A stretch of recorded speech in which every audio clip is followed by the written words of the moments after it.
Hey, it's your buddy Peace and Harmony with you here today. Focusing in on the narcissistic trait of self-importance. The exaggerated sense of self, their role in relationships, their perspective, how they view themselves as it relates to life in general, and essentially what we call the grandiose thinking.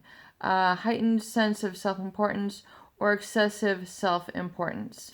When we talk about being narcissistic, realize that there are healthy narcissistic needs and there are unhealthy narcissistic needs.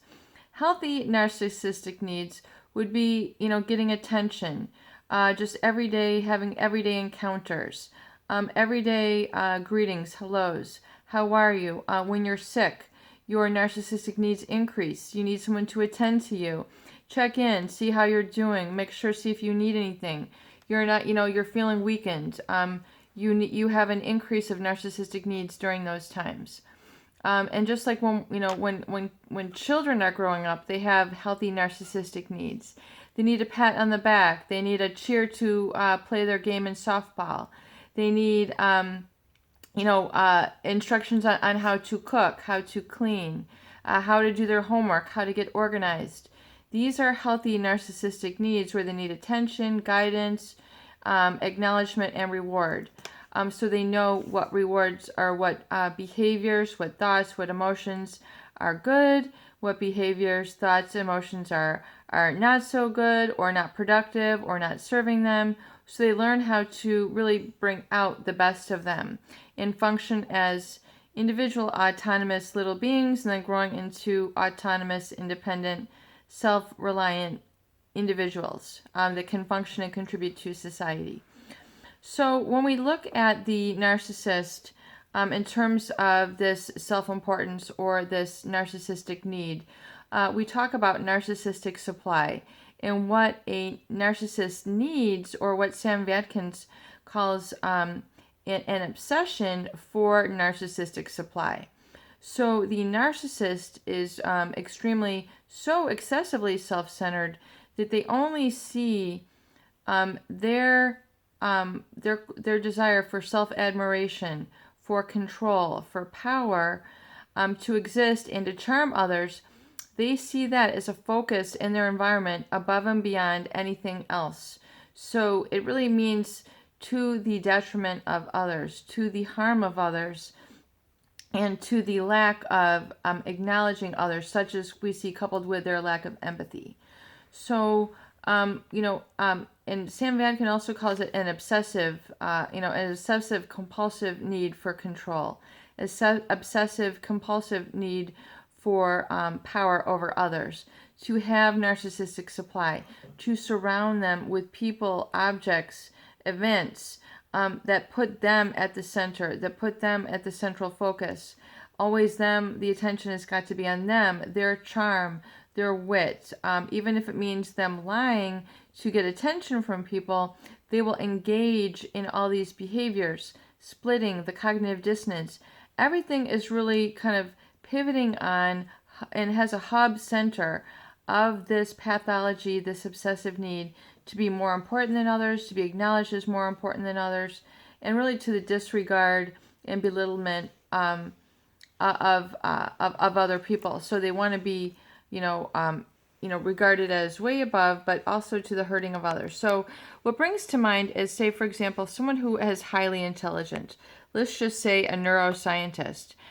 Someone who is able to go in and do brain surgery. I mean, this is a highly skilled individual. It takes a very refined talent, adept maneuvering of tools, etc. So this would be someone who, we might feel has a very high inflated sense of self.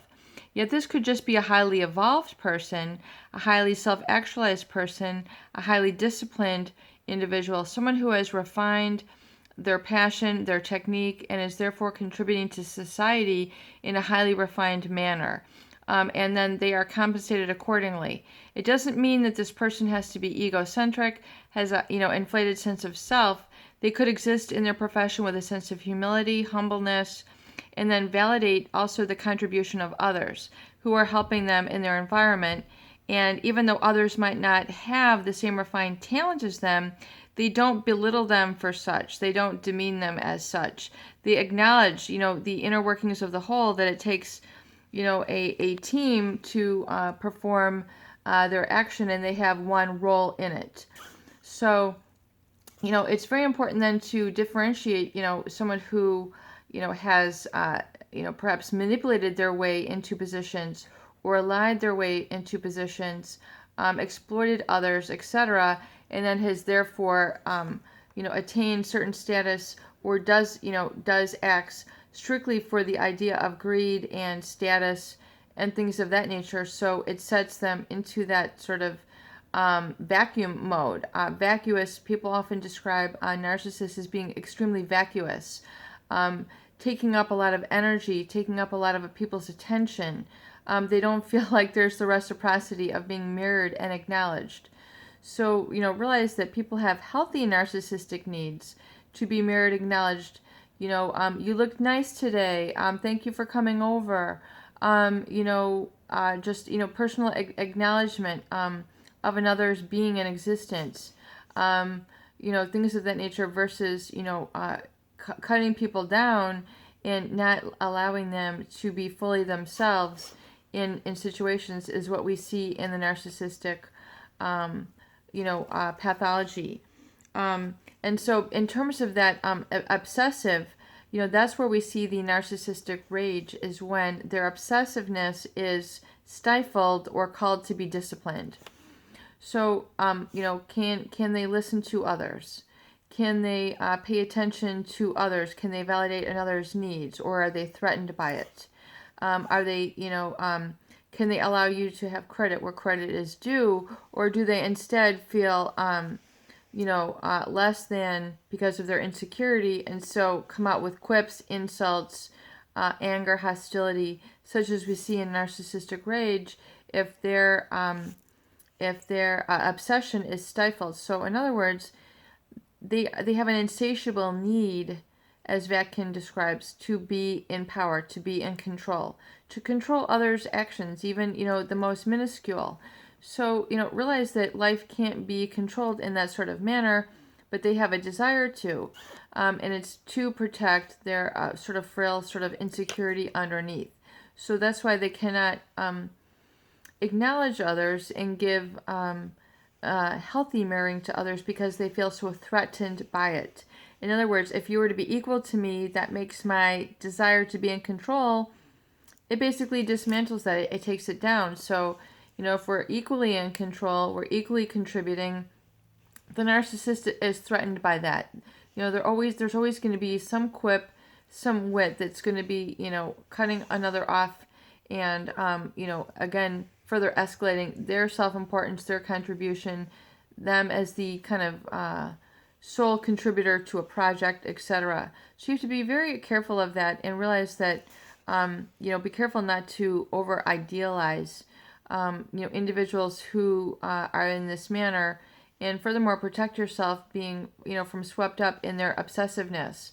So, obsessiveness can be constant need for attention.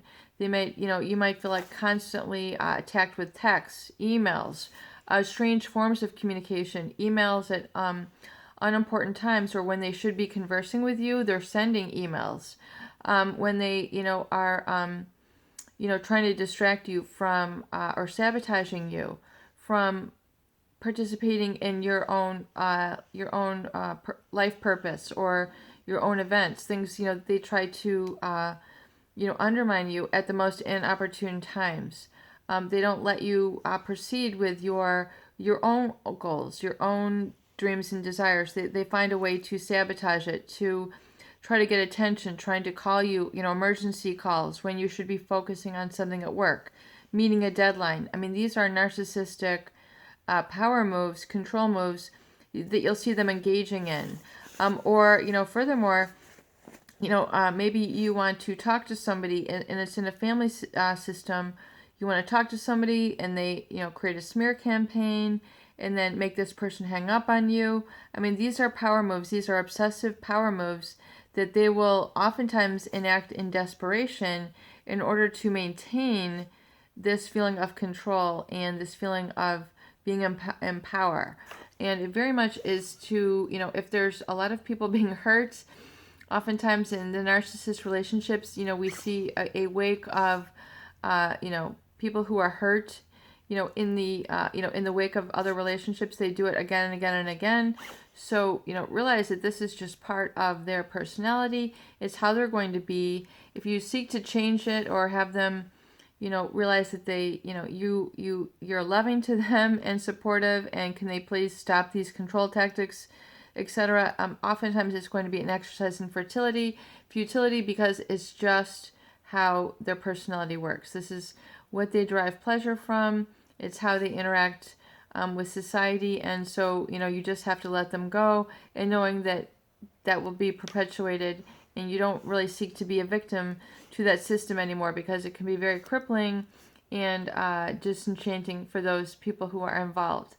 Peace and harmony with you here today. I hope these videos do help. Please share and please subscribe for more great tools, videos, discussion, and support.